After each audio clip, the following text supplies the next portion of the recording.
Ladies and gentlemen, welcome to the birth of a new RTS. It's finally time. FrostGiant is presenting what they've been working on for 2 years and probably more. We at Back2Warcraft are here to witness this birth with you. And after the presentation they show us, we have a 1 hour special for you guys as we have the lead designer, Kevin Monk Dong, with us. Lots of information there. I sat down with Carson and Monk. We talked a little bit, but of course, the Demo Man cannot miss this show. How you doing, bro? Doing really good, man. It feels good to be back here on stream. I kind of missed you guys. I kind of missed the stream. Today we are breaking character, if you will. It's for once not going to be about Warcraft on Back2Warcraft. It's going to be about a new RTS.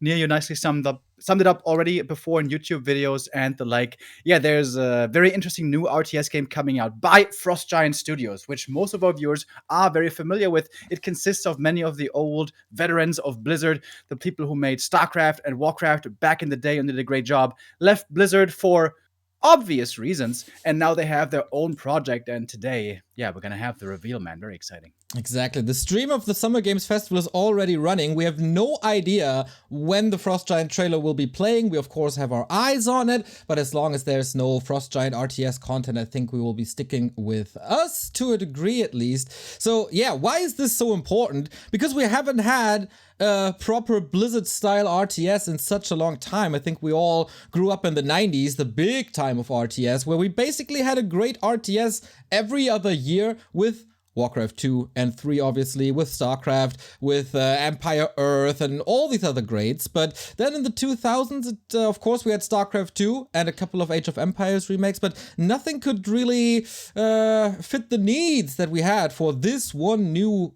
RTS that combines the scene. Oh, yeah. And I have one major question for you guys is, you know, if this game comes out, it's a big game, we're still going to love Warcraft, but I mean, are you guys going to change the name of the channel?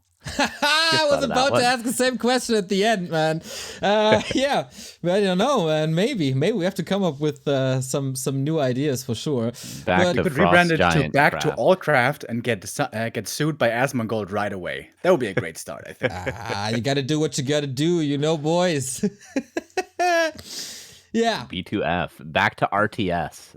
That's probably the best one I've seen. Any other suggestions? Well, we will be taking a poll, and we will be changing the name of the channel and all socials after this stream, everybody. Right on. Get your votes in now. Right on. Yeah, and then the people will be screaming at us, probably. They go, where's Age of Empires? Where's StarCraft 2?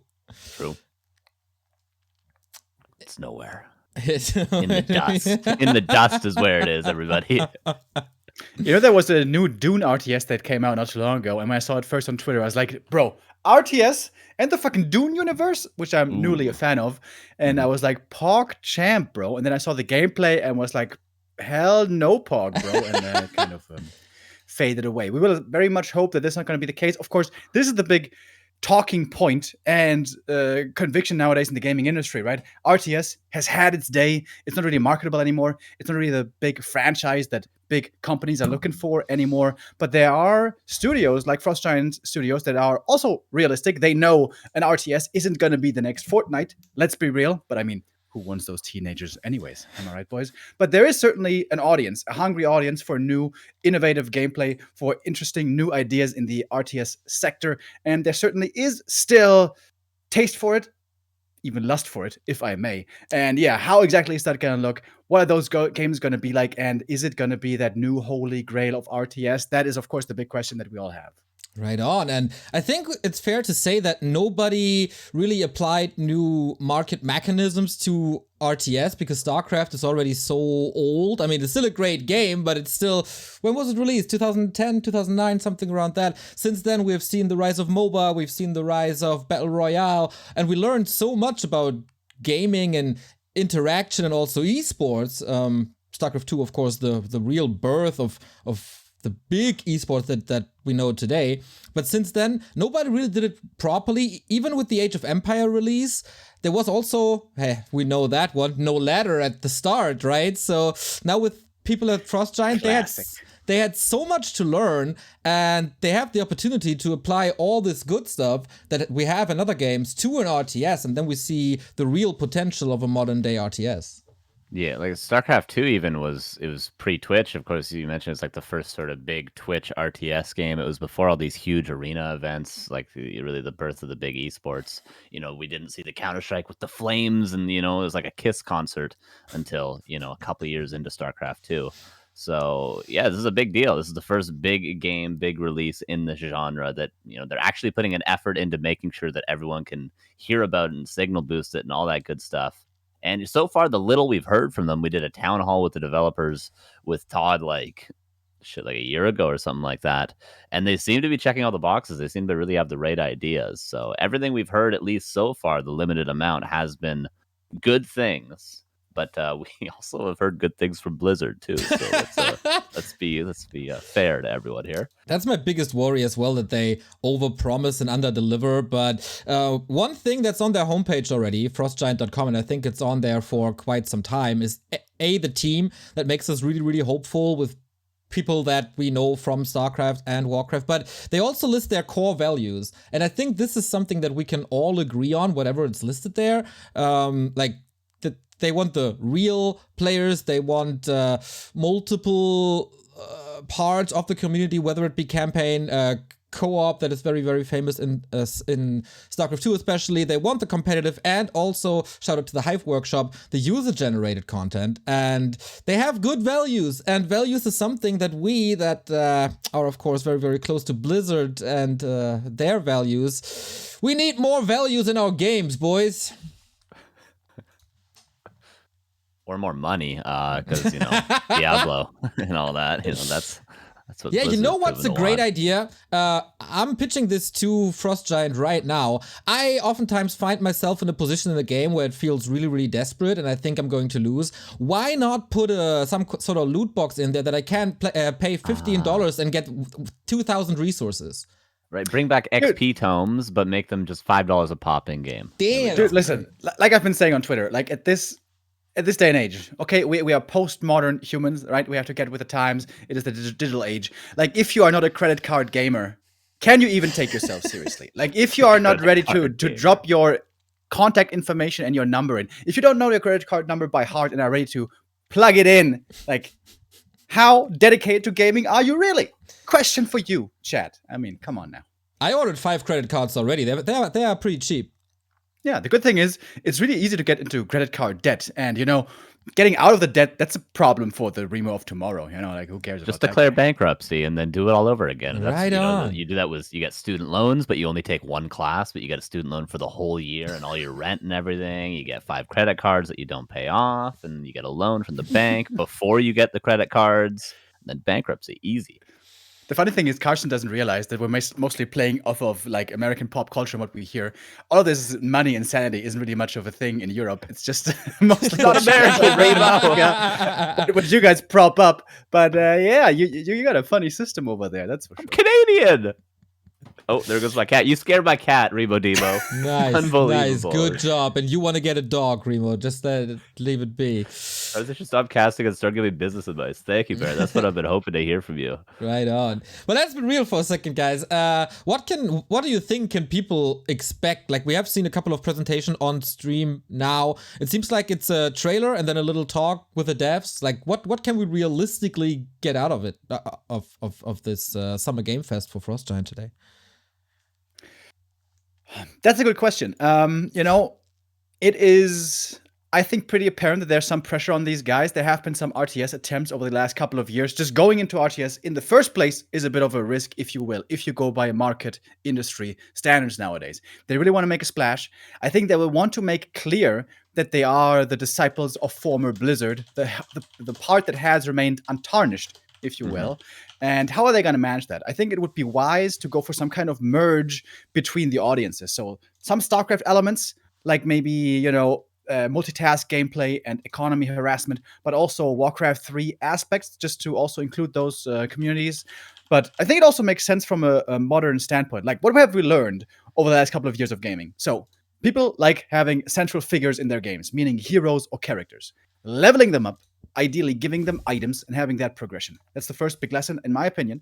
Secondly, also solo games, 1v1 games, are falling more and more out of favor. So my expectations going into this also, like years past, was I was expecting to see more of a attempt to go into multiplayer and more of an attempt to go into some kind of hero customization. That would be my assumption for what their new route might be.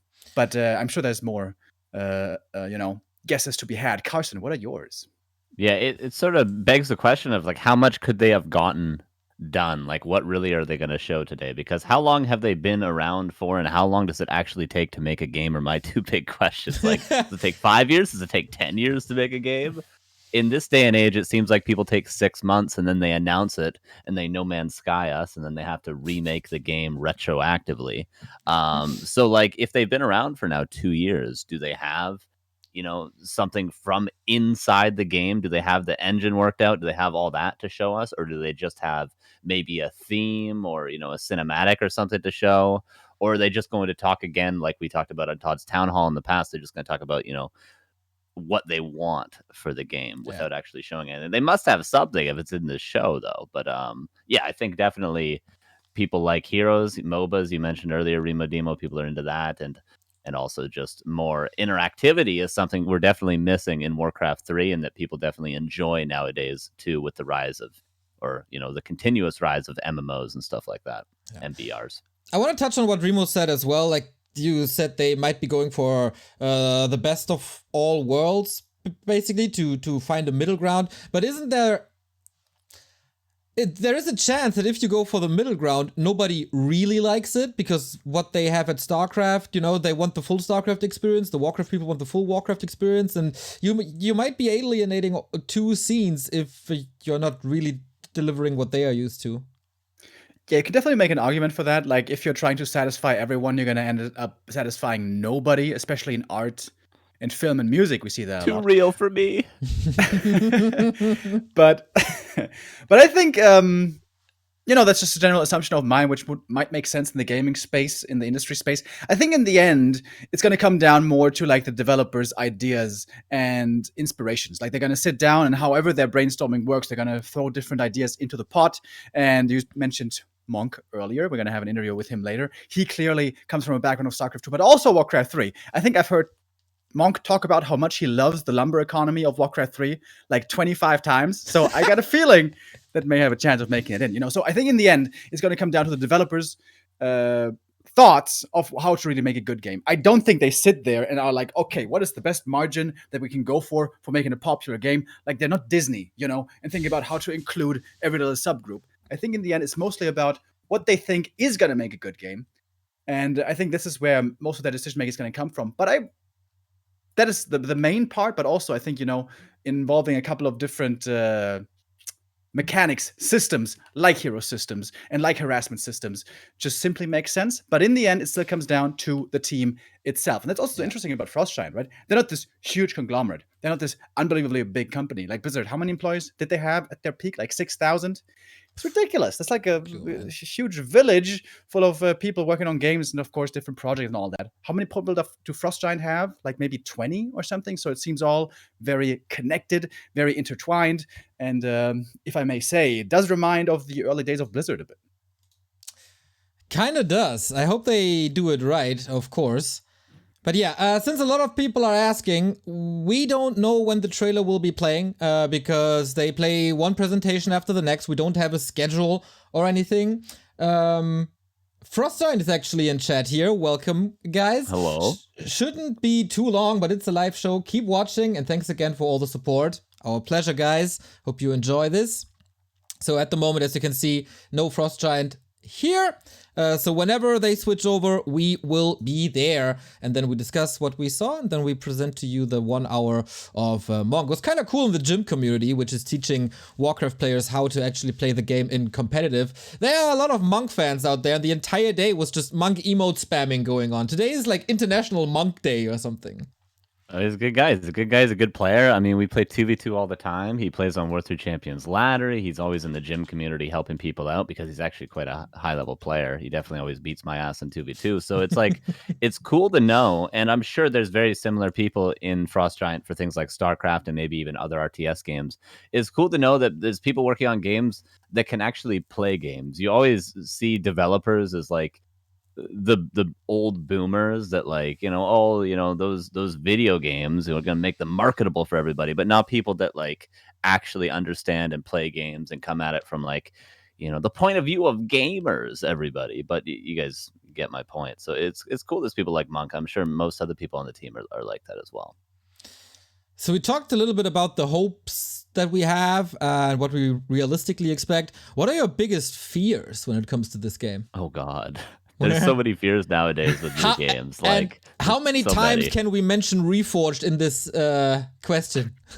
We don't even have to. I mean, Cyberpunk, No Man's Sky. There's been like every game has been like a disappointment. It feels like. Cyberpunk and No Man's Sky. They did receive big patches that changed and fixed a lot of things in the end. Mm-hmm. We're getting there. Which some games didn't quite get yet. Wink, wink. I mean, there's always the big fear, of course, of, let's be real. We're all a bit older here and we are still big RTS enthusiasts. I think the big looming question that many of us have is how successful can RTS still be to this day? I think there's a bit of weird pride also going on in our community that we're kind of older, or more mature, or more adult, We're not like the Zoomers in Fortnite that are yelling and screaming and acting all irrational. But the fact of the matter and the truth is, to really have a thriving game, you need to bring in the young audience. You really need to have that new influx of players. And I think it would be very much foolish to feel like we only want to be the old guard and want to exclude the new. No, that's not the right idea. We want to bring in new people. The question is, how many can we capture? How many can we get our hooks in and say like, hey, look at that, man. New RTS comes out. It's fun to play. It's cool. It's accessible. It has some new twists. And that's my big question. Like, how accessible is this going to be for a new, somewhat younger audience? And I guess that to double down on that point, I think this can only be done with real innovation in the genre. Like we've seen the StarCraft clones, we've seen the Age of Empires, and not to throw any shade, but I think, it doesn't seem like that's going to be the big new hit. Warcraft 3 has had its time in the sun, but I think there needs to be something new. I think there needs to be something very engaging, whether that's multiplayer, whether that's progression systems, whether that's something else, I'm not sure. But I think there needs to be some innovation in the genre, like our wonderful game Warcraft 3 showed, right? They combined RTS elements with RPG elements, and that opened up the whole new world. And I think some innovation like that would be needed to really capture that audience that we're looking for. There's two questions there from that, Rima Dima. So you mentioned the younger audience, and you also mentioned maybe RTS not as popular as it once was. So the first question would be, how can FrostGiant capture a younger audience? What do you do? Is it loot boxes? Is it flashy colors? Like is it more high paced? like what captures a younger audience? PTSD. I'm about to pull up my credit card. And the second question is, why is RTS not as popular as it once was? Is it just, I think the simplest answer to that question that's always used is, it's too complex, it's too difficult for new players, which is, I think, an elegant answer, but maybe it's more complicated than that. So do you guys have an answer for those two questions, or is it just sort of, we'll just leave it up to FrostGiant to figure those out? Well, they should definitely not let Remo Demo do the balance for that game, that's for sure. But maybe, excuse me? But maybe he has some innovating ideas. I stand by my points. I know, that's why I'm saying it, bro. But it's really hard to innovate, and maybe they could reserve it for their second game down the road if that's a thing. Because I think at first you have to restore RTS, especially when it's your first game of a new company, and just do things right for the first time. But yeah, it's will that create the same amount of hype? I really don't know, and I don't think so. And I do think you have a valid anime point. Captures I like young that point, audiences. I like the point that you bring up, though, Neo, because this is an interesting, philosophical question and business relevant question. Like, are you going to play it safe and try to go by what's the trusted formula? Are you going to take a risk? If you know my patch notes, you know I like taking risks. Oh, yeah. So I would be very much on board with trying to be wild and be... Sigma male alert. Sorry, go ahead. Sorry, I'm being silly. Go ahead. And I think this again comes down to developers' views and especially leadership views, I guess, inside FrostGiant. I would love to see a big hit for FrostGiant. We know some people on the team and we have a lot of faith in them. I think if you don't go with innovation and with rocking the boat, as we see on the Summer Game Fest stream, a boat in Call of Duty. But anyways, you're not going to have that that result if you don't go big, is my view. Is that the healthier approach at the end? Is it more wise to play it safe in the beginning, establish your company? Because we also have to keep in mind, this is a new company, right? They had a lot of big capital investment coming in. Yeah. Maybe it's also going to be a priority to stabilize that first and then maybe move on from there. I mean, expansion meta is the norm. And I don't mean RTS, in-game expanding. I mean, like having a game first came out and then make an expansion for it. And then maybe there you can innovate more. I think that's all questions that we are not savvy enough in the game space to really properly say. But, we go by intuition and say what we feel like. That's why we're casters. So who cares? Yeah.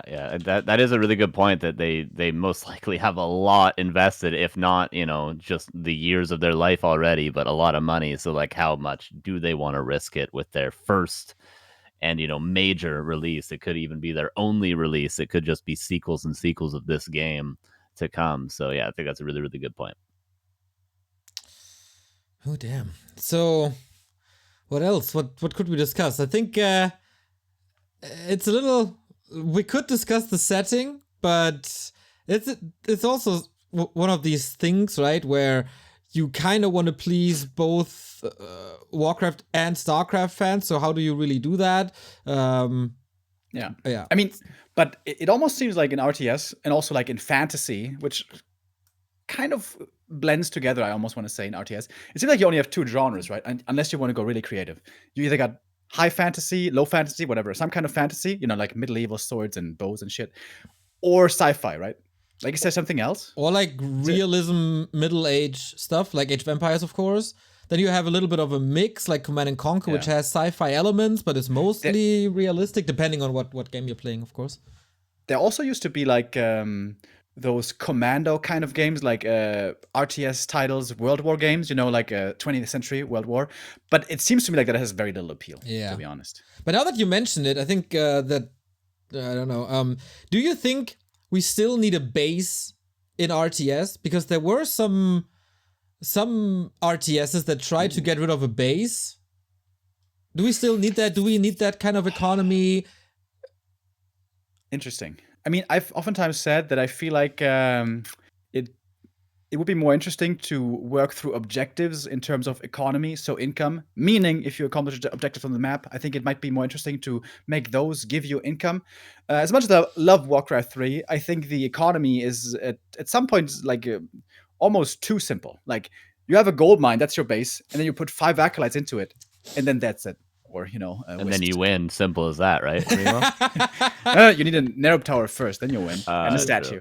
Yeah, but there's not really much of an interesting back and forth. The way Blizzard imagined it at the beginning was like, well, you can harass economy and you can try to kill their workers and stuff. But honestly, in the end, Warcraft 3 is mostly about fighting in the middle, and 90% of the game, your economy is stable. This is where, for example, StarCraft is more interesting. You have a base with like 6 or 8 mineral patches, I forget. You can saturate it to a certain extent. You can halt production of workers to go for timing with units. That's interesting. That's some interplay. Whereas in Warcraft, you would never think like, I'm only going to make 2 peons instead of 5 because I'm going to try to get that 1 grunt out earlier. Doesn't make sense. So the economy there is super simplified, which was, of course, intentional. They tried to focus more on map interaction, also kind of lower APM, I guess, and micro and all that. But if the economy is so simple, I don't know if you were trying to throw that point into the conversation just to bring it up in conversation, or if you were saying that you also feel like there should be more innovation in terms of income and base design. I also think there's certainly space there to experiment and to innovate. There you guys are a little older. So there's other RTS games. I've only ever played Warcraft and StarCraft, but for you guys, I mean, Age of Empires, but are there any other really big RTS games that you guys remember or that are still being released that have really innovated and are really like are there any RTS games up to the level of quality of StarCraft and Warcraft that maybe we can take things from as well? Because I personally haven't played any other RTS games other than Blizzard RTS. So, as a kid growing up, I really loved Command and Conquer, but I mostly played single player. I never played the multiplayer of Command and Conquer, so I can only talk about Command and Conquer multiplayer. And their real life video sequences in the campaign was so amazing.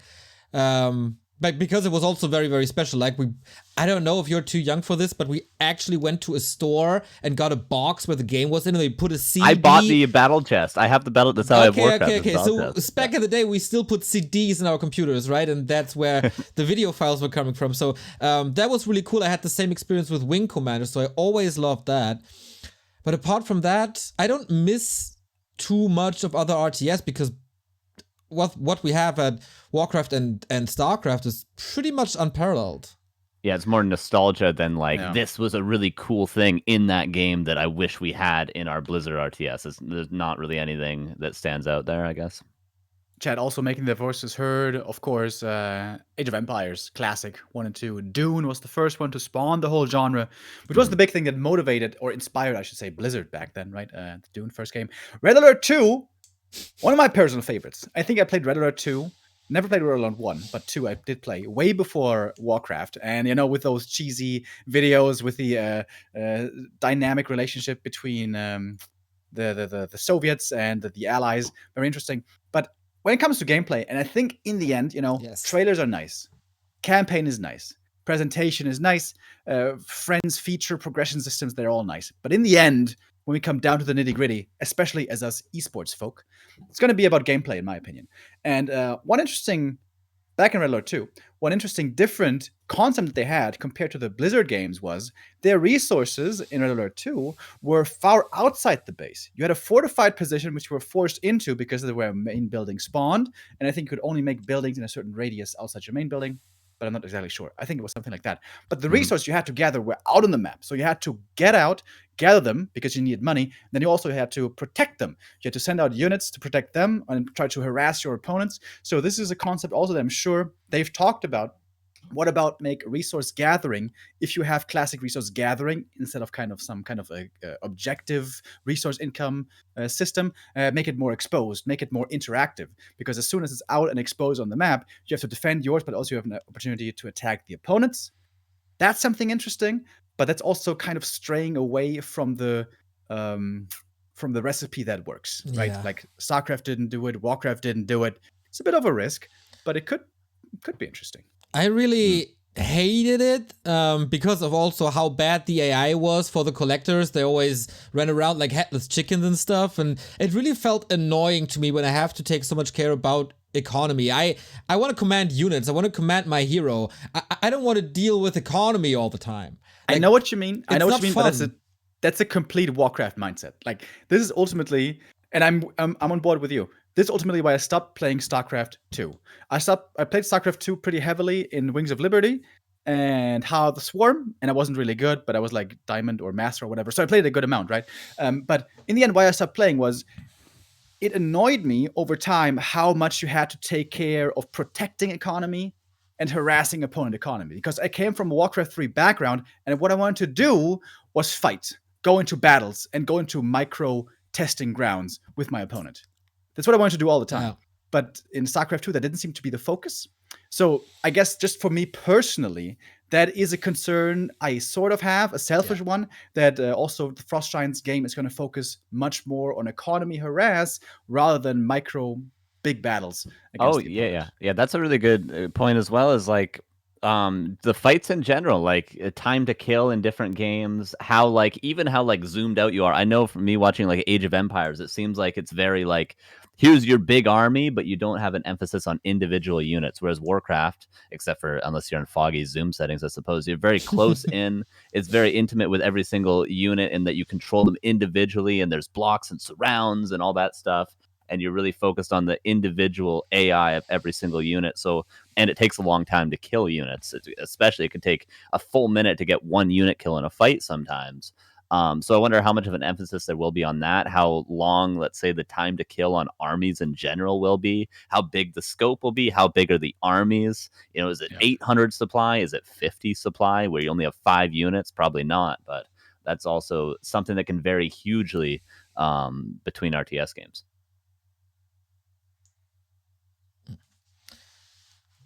Yeah, I think this is a big design decision they have to make, or perhaps already had to make. I mean, you can always like fiddle with numbers, but I would again think it's healthy to assume that they're not going to be straying too far away from the middle point between Warcraft and StarCraft. Just something intuitive that I feel like it's also the question of how do you want gamers to play your game, right? Like I talked about earlier, how Warcraft 3 has a very simple economy, and that is in many ways intentional because they wanted you to stare at your army, to be all about micro. It's also why they had much bigger HP pools, the units, than StarCraft 2 did, because you have so much more ability to micro them individually. It can be very satisfying to micro that. But for that, it needs to be a different game. You can't just have to multitask your 4 bases all the time, plus production, plus rally points, plus scouting, if you also have to micro your army all the time. Yeah. And it's a hard choice to make also from a game design perspective, because both those focuses in terms of gameplay are very hard to get a newbie to learn and appreciate and don't get frustrated by. Yeah. Gotta tell you a little story, boys. When I first started playing Warcraft 3, I only played online games, Footman Frenzy. That's my jam. And I stopped, played the campaign, of course, which was amazing. And I tried to jump into an actual game of Warcraft 3, and it was so terribly overwhelming. Terribly overwhelming. Carson, earlier you spoke about how can you reach the new audience? How can you capture the new audience? And I think what's important is to try to create an environment and a game experience that is not too overwhelming and has opportunities to reward a player. And that's so hard to do in RTS. Like, I remember the first 100 games in Warcraft 3, when I finally, I tried it first, I was overwhelmed, didn't do it again. It took easily 3 years until I tried to play it again. I had to make a mental effort to commit to it, to say all right, I'm going to do this. I want to learn it. And I was like, I know I'm going to suck at the beginning. It's going to be absolutely no fun for the first 20 hours easily. And I was way off with the guess, because it took at least 100 hours or 100 games, I should say, 100 games, until I had any idea.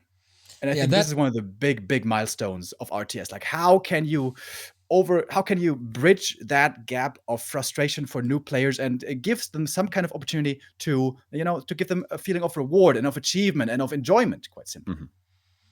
Yeah, 100%. That should be their big goal after, of course, creating a good game that feels good. First of all, it has to feel good, because that's the standout selling point of a Blizzard game, right? That it feels like you're actually commanding that unit or something, and you have to have an oomph behind the Coil Nova or something. This is what makes the Blizzard game stand out. And then, how do you get people from the campaign to a multiplayer or to a co-op or to user-generated content? Like, that transition, that's real tough. I hope they have great ideas, and I hope they learn something from other genres. Because I think in other games, there's great teaching solutions. Like in Dota, you get a build to a hand. You could do that with a build order, for example. Like, that's the easiest thing they can do, but I hope they go a little beyond.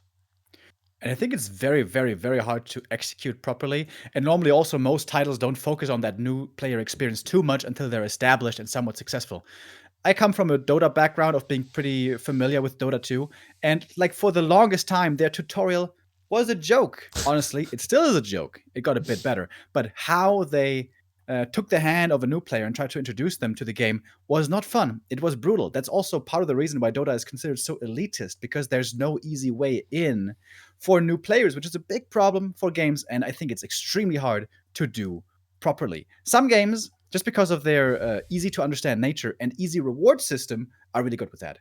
I think best example is Counter-Strike. Even if you're super bad and if you can't aim for shit, you buy a pump gun, you play pool day, you get 2 headshots, you're like, hey man, that was fun, easy. Easy reward systems. But in RTS, it's so abstract in a way, and it's such delayed gratification, so it's really hard to manage. I have no good answer either, but I think that's one of the big keys to make a new big successful RTS. Yeah, because it's also sorry, Kos, go ahead. Oh no, you can go ahead. I was just agreeing. I think that is of course also part of ladder anxiety. Am I already good enough to compete with people. And then you might want to try team games before you go into the one-on-one, but then you start and your 3 teammates are shitting on you because you have the wrong build order or you're not positioning your altar into the right direction or something. And of course, Carson is one of them. That's why we hate him so much, and that's why he's playing Liquid Fire Bat Riders and fun one-on-one competition in our cup. Screw you. But where is the entry point? How can you create such an entry point? Tricky, but they're probably smarter at FrostGiant than we are here at Back2Warcraft. So I have high hopes, which is not hard, but hey, you guys. I mean, the team games, you just mentioned it. I think has to be maybe the answer. I think this was the entry point that almost all of we had. Unless you guys out there are psychopaths, you didn't start with 1v1, right? Like 99.9% either start with custom games, or 2v2 with friends, or 4v4 with schoolmates. That's how we all started, and we get familiarized with the game over time, and then maybe at some point we dare the big plunge into 1v1, confirmed into ladder anxiety, which especially at the beginning is like really, terrifying. Here's a cool point in chat right now. I don't think hard entry is a problem in the era of Dark Souls. Solid point, man. Elden Ring is freaking hard at the beginning and people love it. Interesting. It is a hard game. But I think you also quickly learn, and I think you notice your progress, and you also quickly have,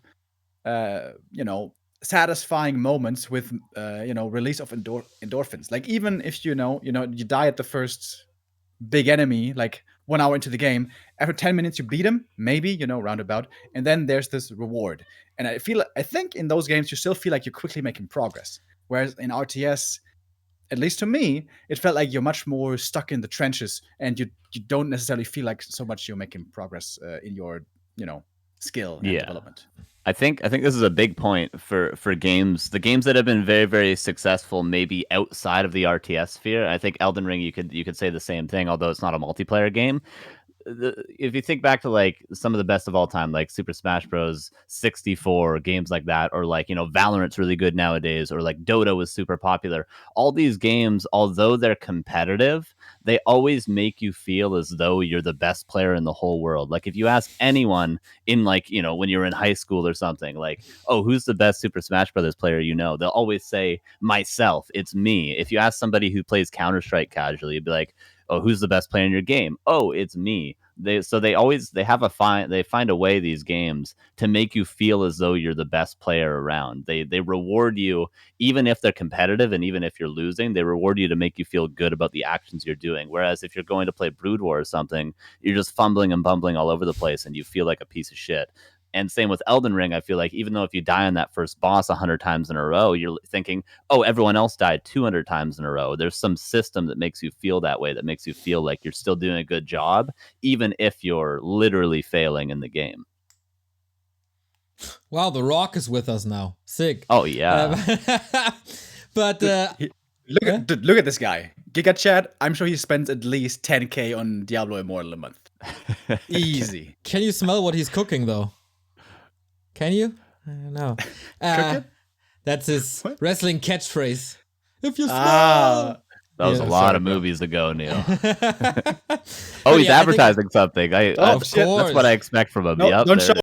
No. Holy Energy is way better, everybody. If you just see that guy, he's advertising shit. Go for Holy Energy. Use the coupon code Back2Warcraft. That's what's real.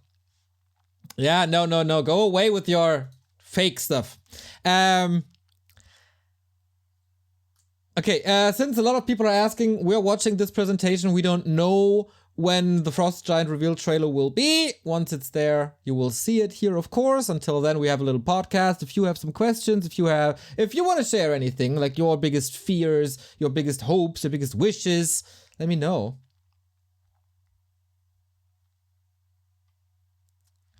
Oh, wait, Carlson's muted. Why is Carlson muted? Because my Discord crashed. All right. Second. We'll be right back. Carson doesn't realize it yet, I guess.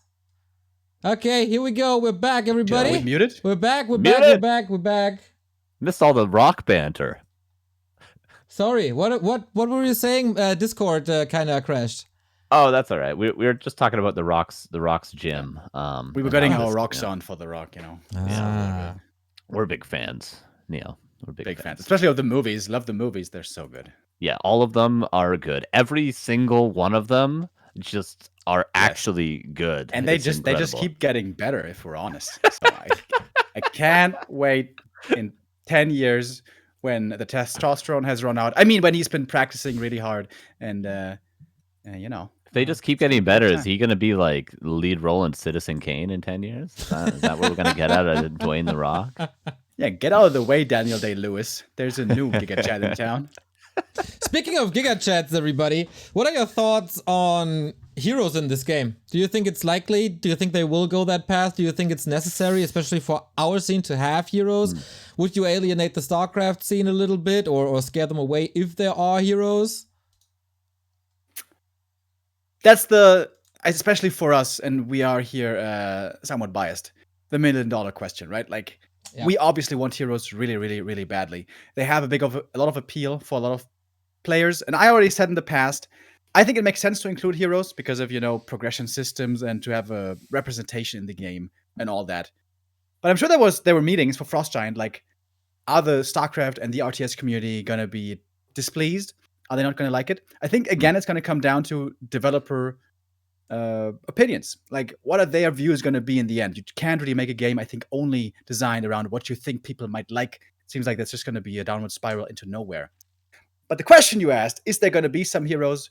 I would assume some soft version of heroes, kind of like the StarCraft 2 campaign heroes. Like, remember those? They didn't have leveling systems. They didn't have item systems, but they had skills, as far as I remember. I could see something like that. Again, like a bridge between the two big RTS. Mm-hmm.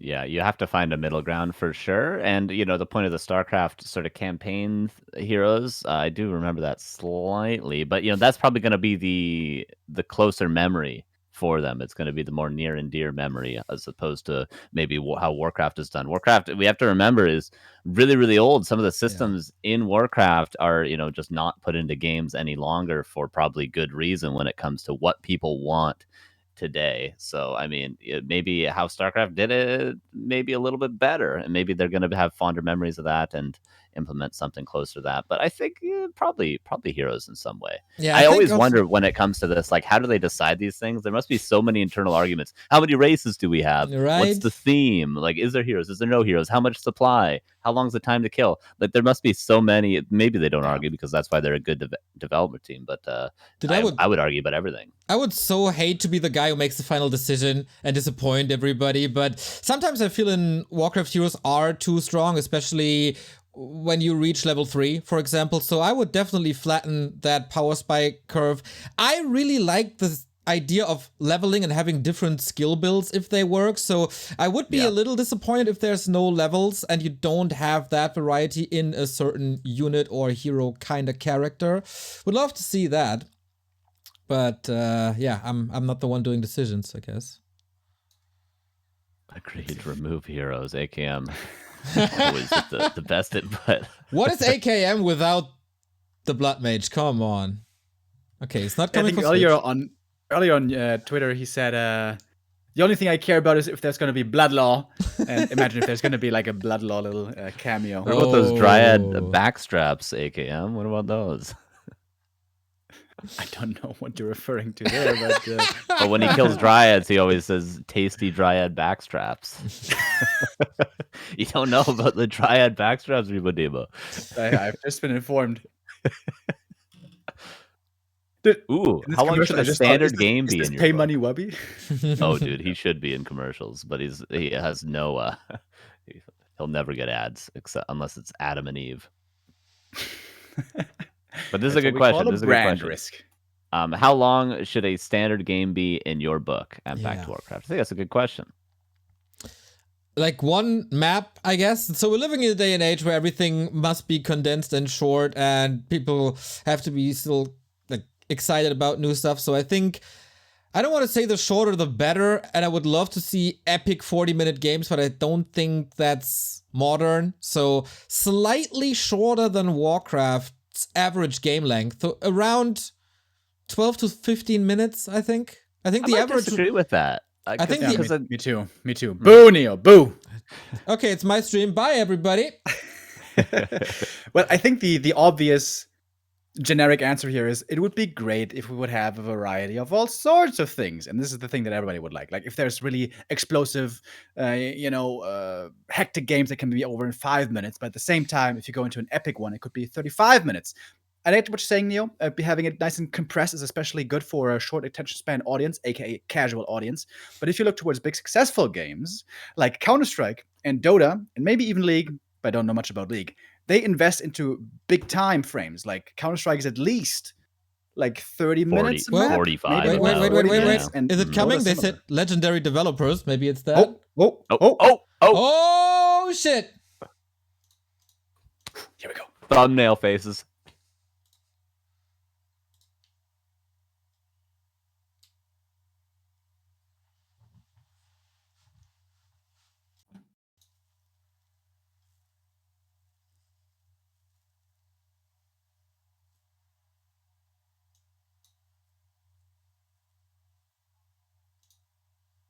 Sound.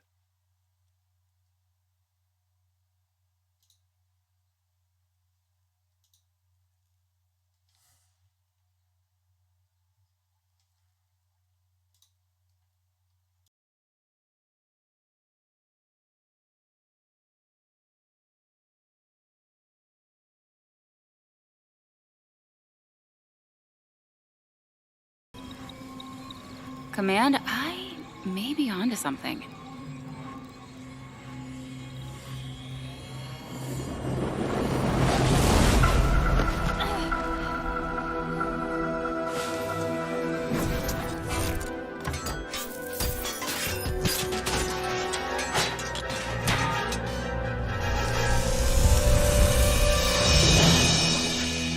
I have it, Command.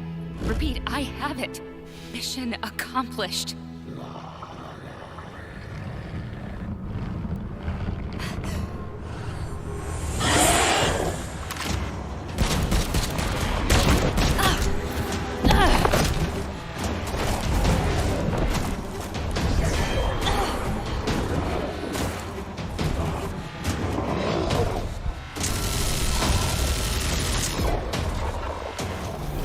Hang tight, Doc. I've got this.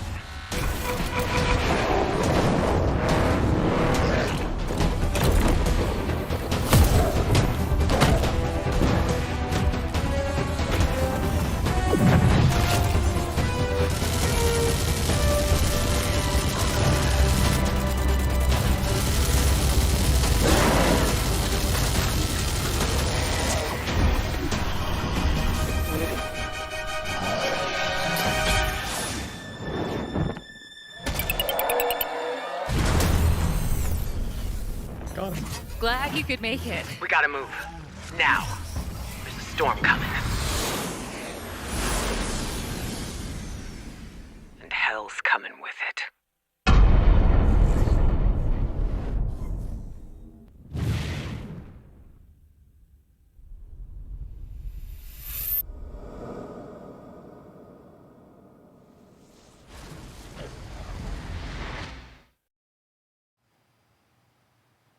There you have it. Tim, congratulations. Stormgate is real. We have a name and some details.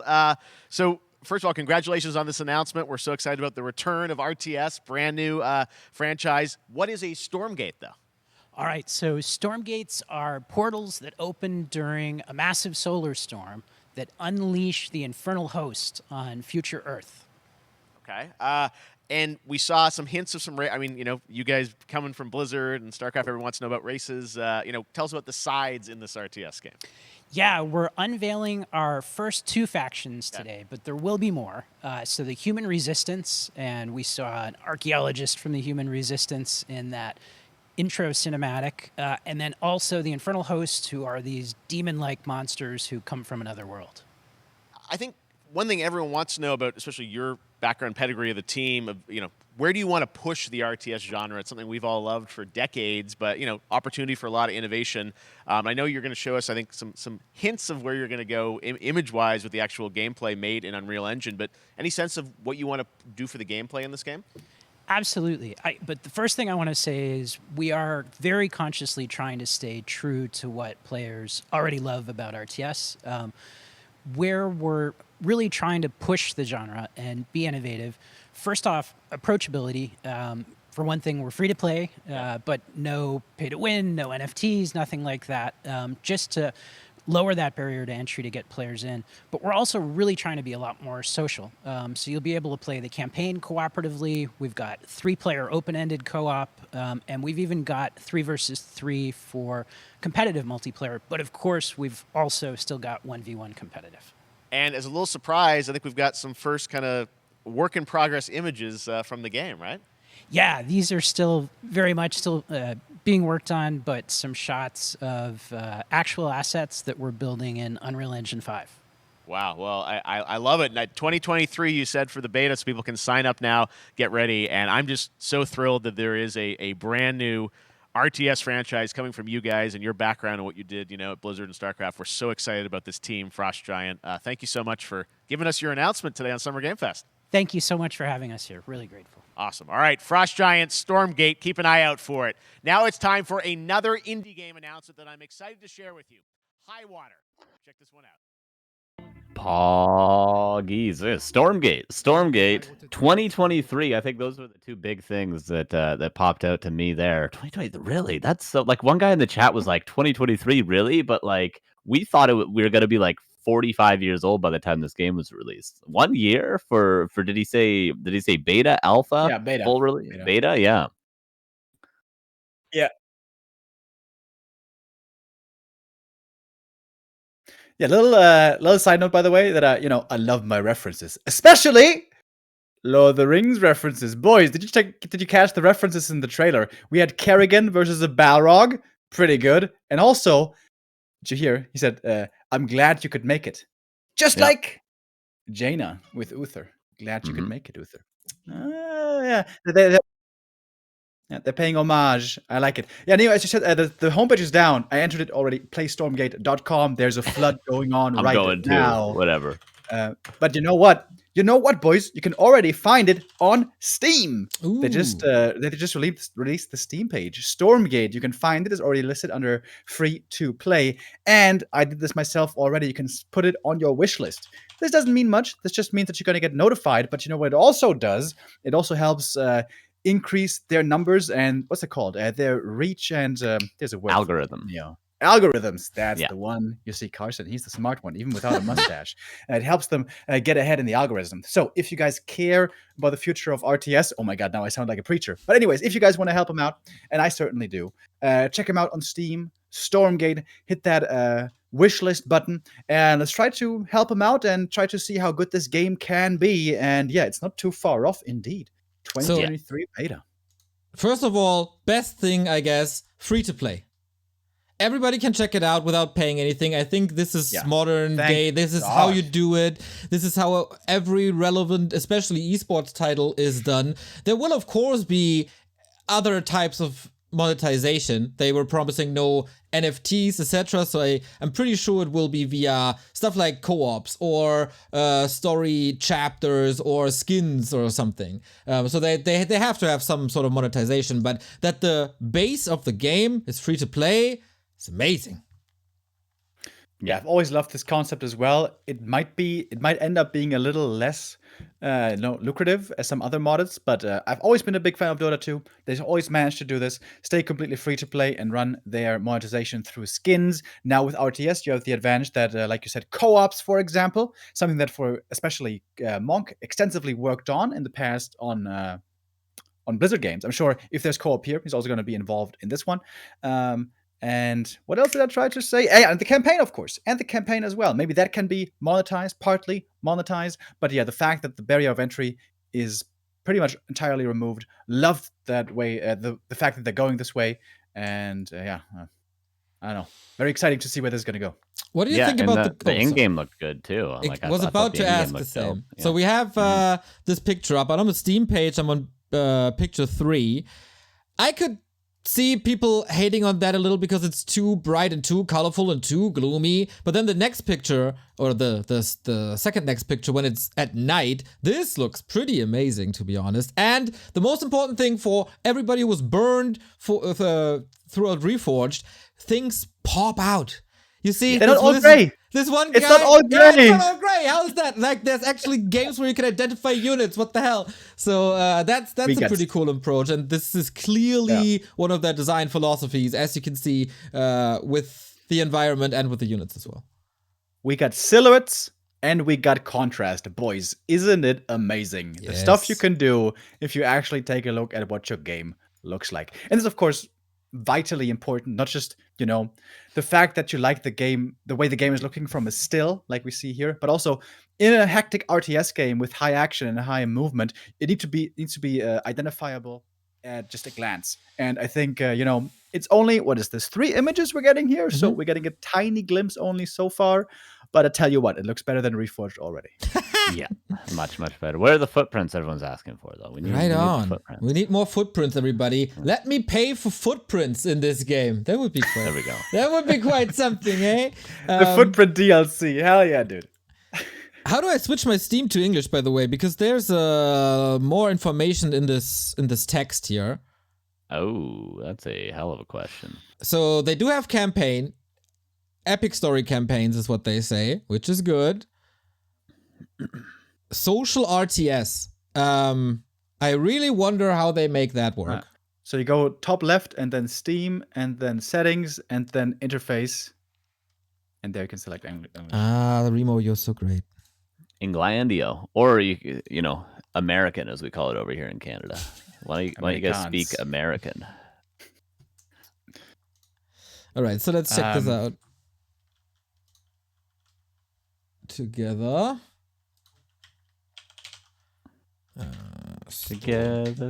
Great. All right. Oh my God, Chumpaska's in the chat. Oh my God, Chumpaska, you're the reason that I cast and play this game. I'm such a big fan. I watched all your YouTube videos. Sorry, go ahead. There's more important things. Professional caster, everybody. Oh my God. Whatever your favorite game mode, you can play Stormgate with friends. Campaign missions can be played cooperatively. Stormgate's open-ended co-op mode supports 3 players, and even one-on-one competitive players can make social connections through the built-in tournament system. Built-in tournament system! Automated tournaments coming back after 10 years. That's dope. Like, wait, where are you reading this right now? On the Steam page. About this game. About this game. Yeah, okay. Yeah. I can probably link it in the chat, actually, too, because they do have a mobile thing, or a Google Chrome website thingy. Let me find it. Okay. Advanced matchmaking for all skill levels. Competitive one-on-one ladder around the world. Global ladder. Nice. Apparently. Set up your own tournaments, participate in grassroots events, or qualify for professional esports matches, all from directly within the game. That's pretty cool. No more challenge, no more ESL page, just built in. Nice. Dope. The weird thing is, I feel like I have the same article, but it says different stuff.